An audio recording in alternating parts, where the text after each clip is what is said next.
get good.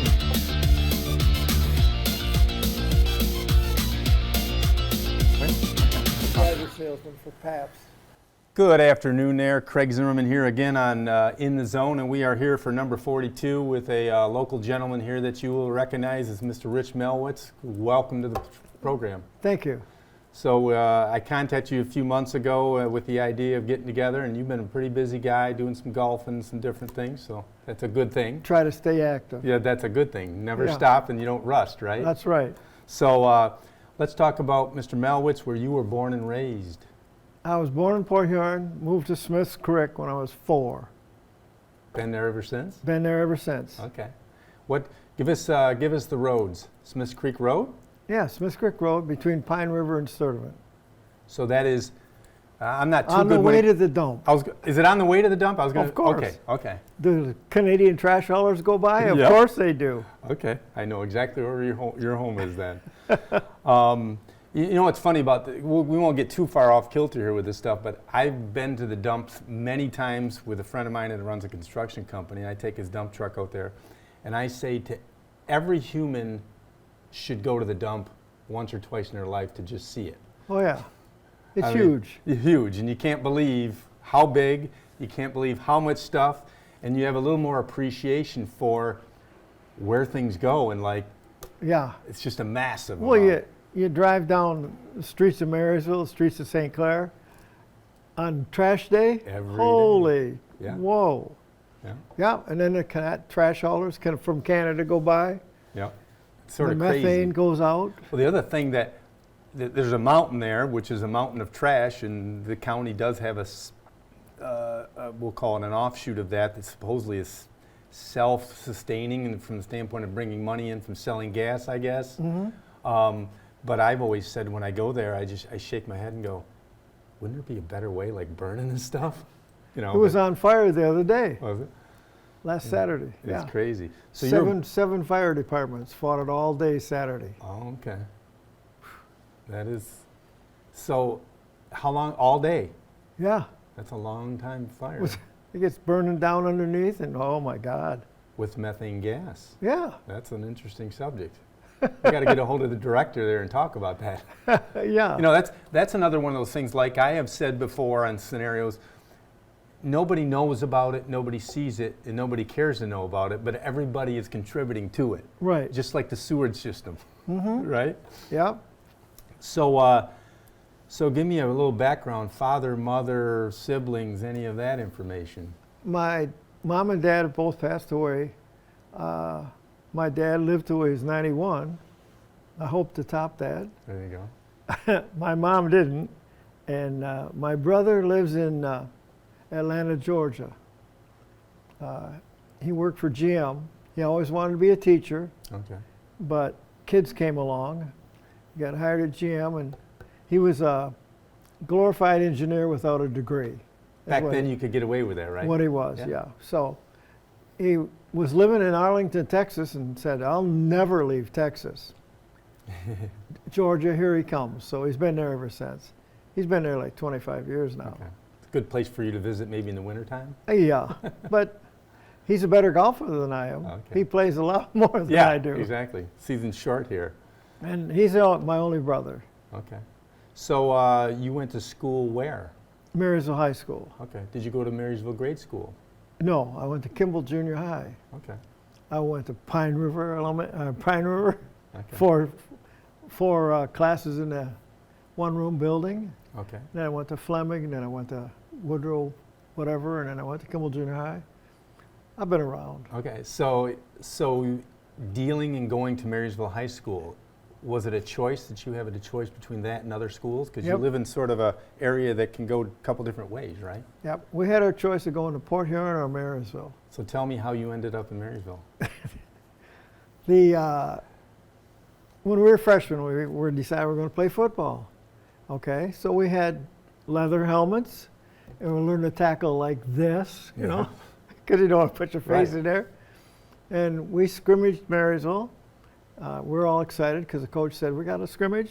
Here we go. You know, it's bad when you put your helmet in your hip pocket.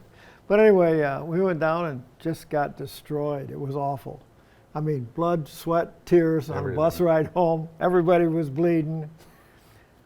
The week or so later, the Marysville football coach, Bob Sullivan, bought us all new equipment and just gave it to us. And so when it came time to choose schools, where are we going to go? So we all went to Marysville. The outhouse or the penthouse. Yeah. Right? Yeah, that's true. Yeah. Very true. So you played for Bob Sullivan in high school for football, and he was quite the coach back then. Oh, he's a great guy, great coach. You know, he lived on Allen Road. I live on Smith Creek Road. Yeah. He says, when I'm a sophomore there, he says, "You got a tractor, don't you?" I said, "Yeah." He says, "Well, could you come work up my garden?" He lived on Allen Road by the airport. Driving all the way around. Come on, I guess 3 I miles got an to drive hour. around there. Yeah. Right. So, sure, I'll do that. Sure, coach. Whatever it takes. Great guy, great guy. I learned most of my baseball philosophy from him because he was a baseball coach too. And so. Tell me about that. So what did he teach you? You were in your teens and 20s? See, yeah, I was a sophomore. Okay. Anyway,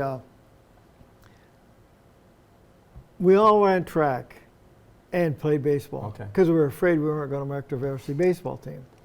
So Paul Jackson. Yep. Remember Paul? Good friend. Yep. Paul Jackson, Rocky Stein, and myself all decided we were going to run track and play baseball. So I was always a middle infielder. So the gym in Marysville was about as dark as this room. Yeah, remember it. It was horrible. And so he's at the other end hitting ground balls. I can't see the sucker till it's from me to you away. It's hitting me in the chest. It's bouncing off this. And finally he just says, "Mally, go with the outfielders." "But coach, I can't see the ball." Yeah. It's the light. Go with the outfielders. So I go with the outfielders. And make a long story short, all three of us made the varsity. We were all starters. There was all-state football players on the team. What are we doing here, you know? Sure. He announces the starting lineup. Paul, very first game, I think we're playing Romeo. And Paul was the leadoff hitter. Good job. Yeah.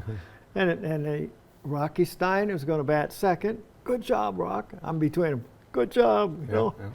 He announces Al Gornak, Duke.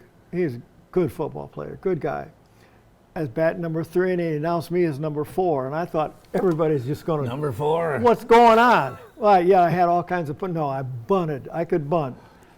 And so I batted 4th. And so the suicide squeeze was, "Come on, Mally, come on, Mally." And I just go, "Oh, God, here we go again." Boom. You got to put a perfect bunt down, Yeah. right? So I put it down, and we were fairly successful. So that's where I learned to squeeze, loved to squeeze. And so any situation. When I first started coaching, we get a runner at third base, and he didn't score. I just kicked myself all over the place. Right. So you learn from that, and from there on. Plus, just all his stuff, you know. Now, let's fast forward on that issue of learning the suicide squeeze and the bunting. When you coached high school in St. Clair, do you feel that the competition knew that you were, I'll call it the gambler that was, or the guy that had the plan to move them along? Yeah. Do you think they knew? Oh yeah, they knew. Okay. They just didn't know when it was coming. Okay. That's the key idea, right? Yeah. So no, they knew. Okay. See, Matt Mihalik, he played for me one time. His senior year, he's a captain, and we're practicing in the gym before season starts. And the bunts are going foul ball here, foul ball there, miss that. And finally, he just screamed. And he screamed out, "Guys, this is what we do. Get it right." Okay, I don't have to yell. Right. Put it down. Put it down. Right. Yeah. So you get out of high school at Marysville High School. You went to college right away? Yeah, I went to SC4. Okay. It was Port Huron Junior College Yep. then. And I played for 1 year up there. And Baseball? yeah, and I decided, nah, I'm not gonna. I'll go make some money. And so I just mucking around, and I'm working 7 days a week 10, 12 hours a day. You know, I got checks I haven't cashed.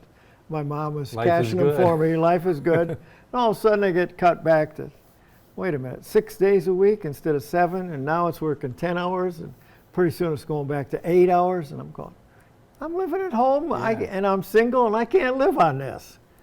So I didn't know what I was going to do. So I was between girlfriends.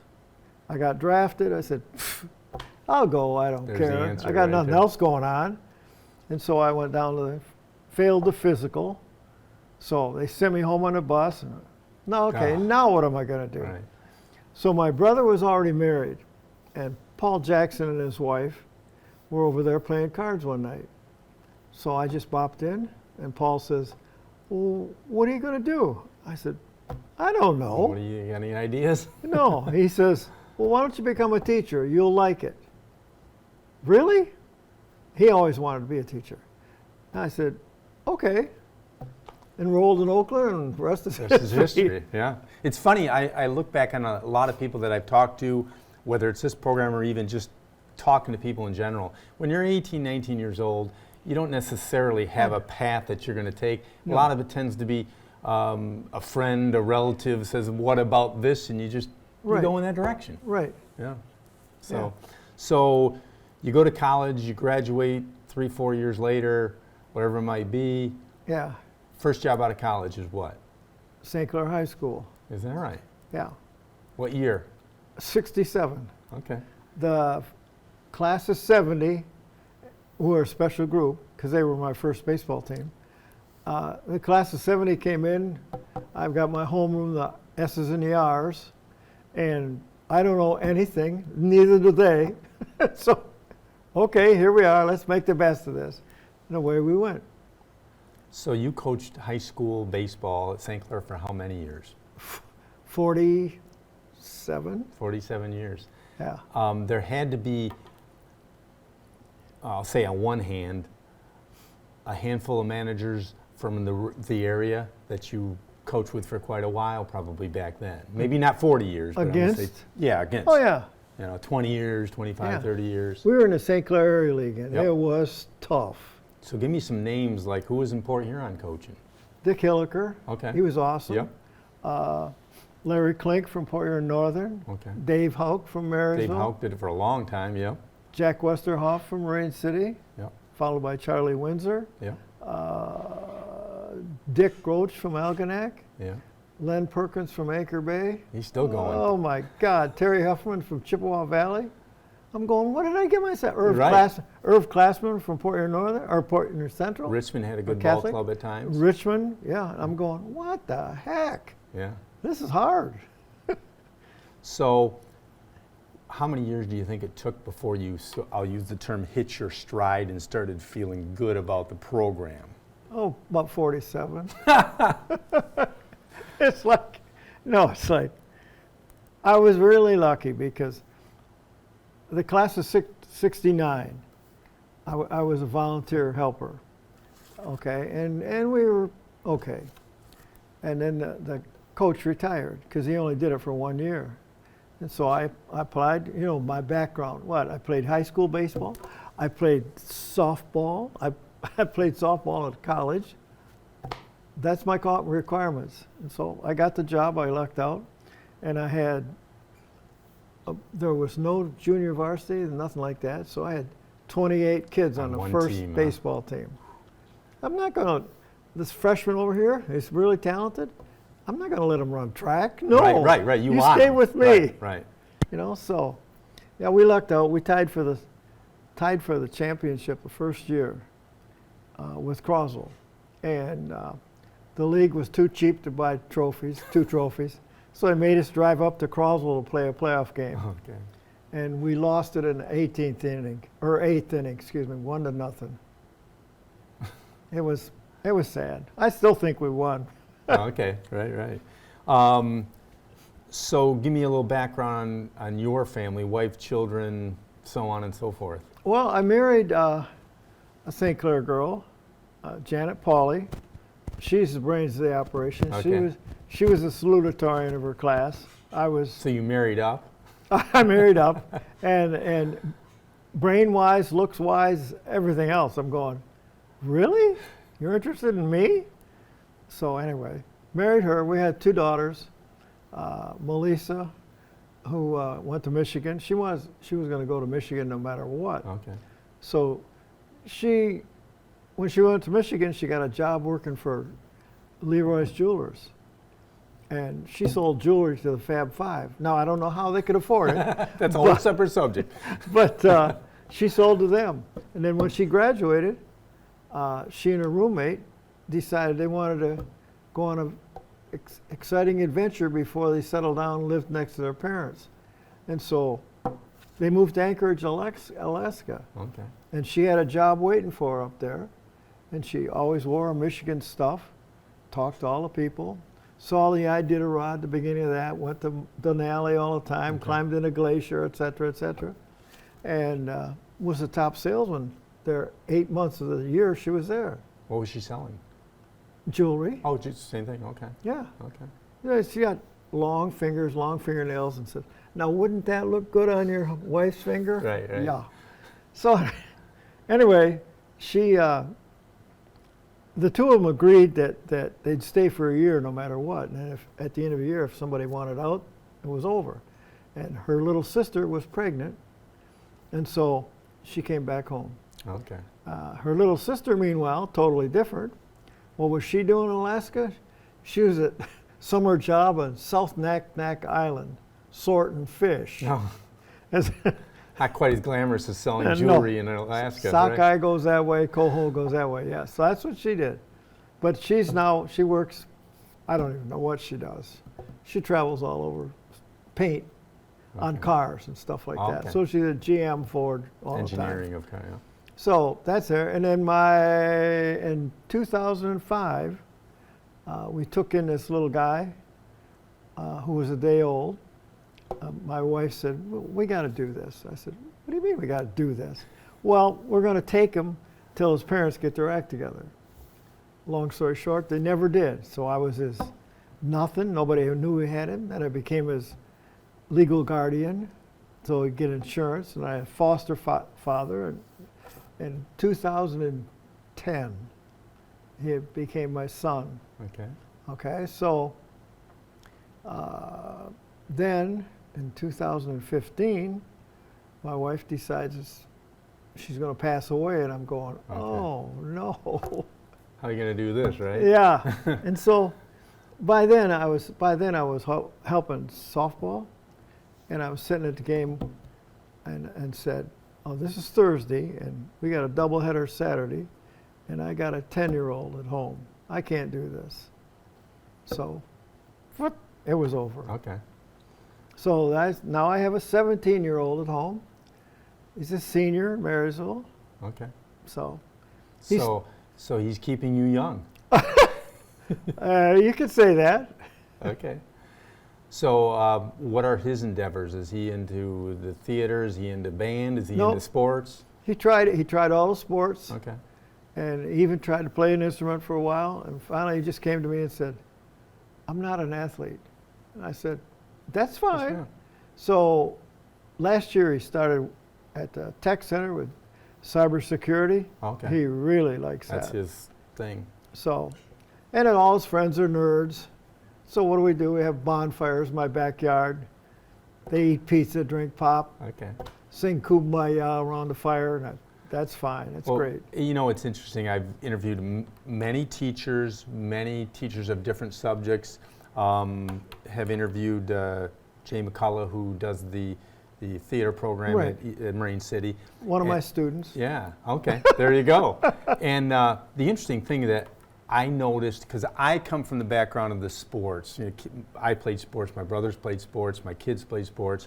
My son played sports, but then one year got involved in the play, just background, helping, you know, Uh-huh. and had a newfound respect for what goes into all these programs, whether it's band, whether it's theater, whether it's the Skills Center, doing, everybody has to find their way. And there's Definitely. it's sort of like going down the highway and there's 8 lanes. You got to find your lane. And it's not important that your neighbor has one lane, so you should do that. Do what you do. Right. And you know, the world needs kids to do technology as much as anything else, right?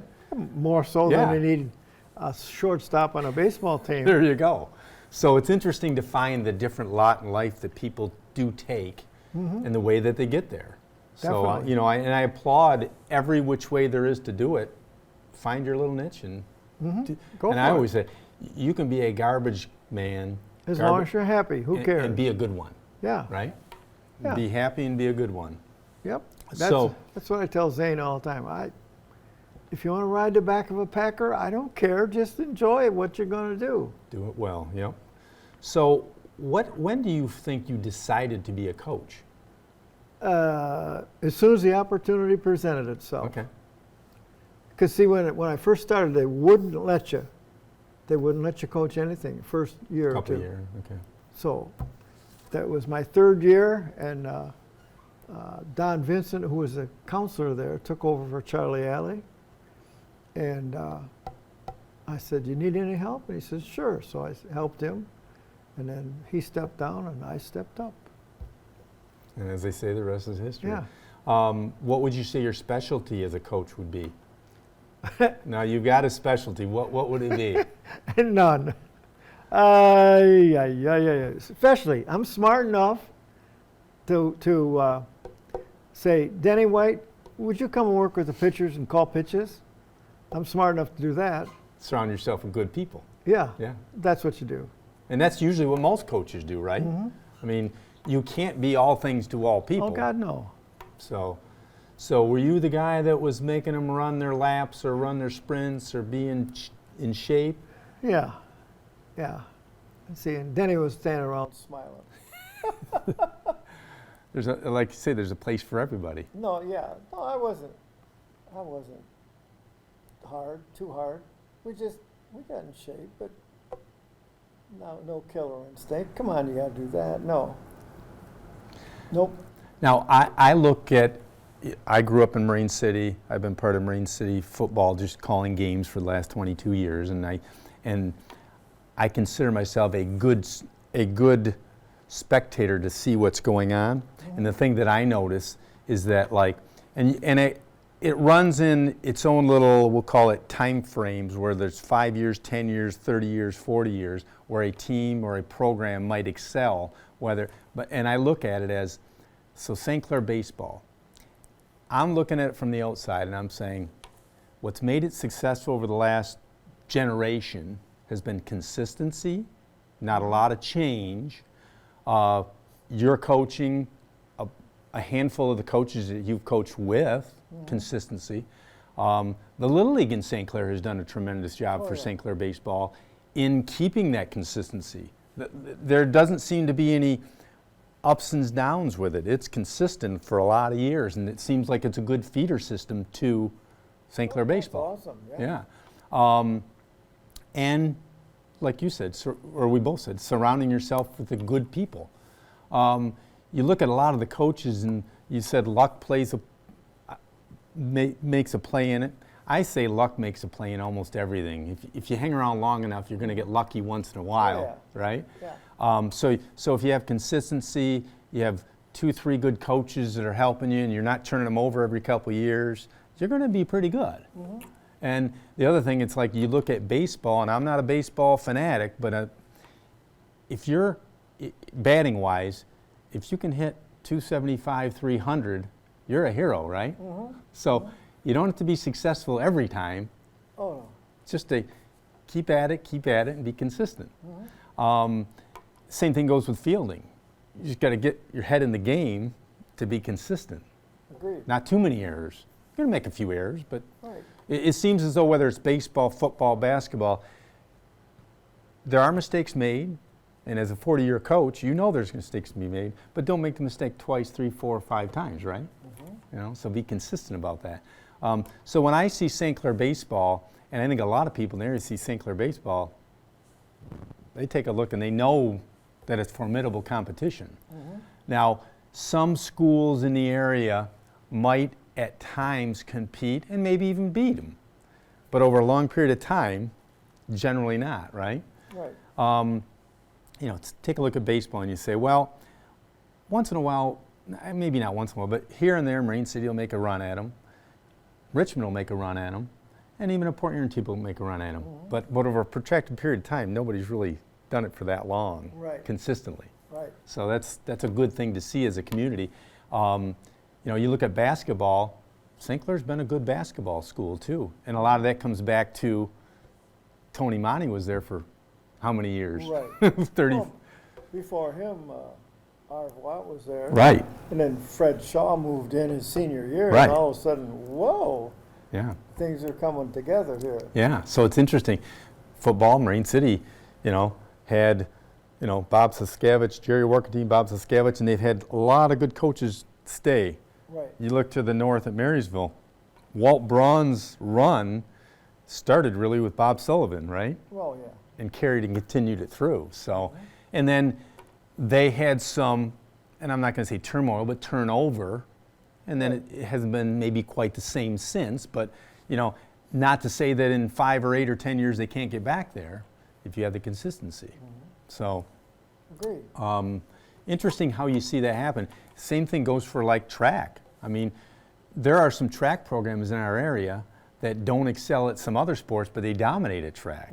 You know, Algonac's done well at track. Right. Marine City's done well at track. Yeah. You know, so it's interesting how that rolls. St. Clair tennis.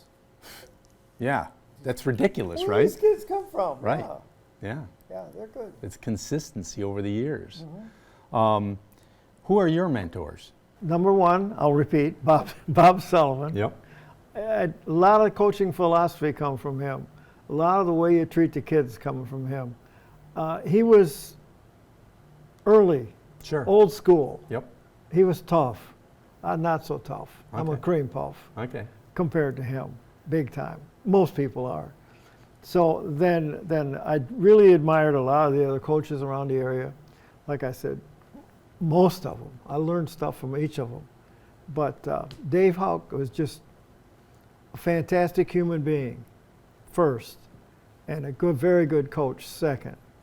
And if I had a coach, like I said in the paper a long time ago, I said if I had a son, I'd want him to play for Dave.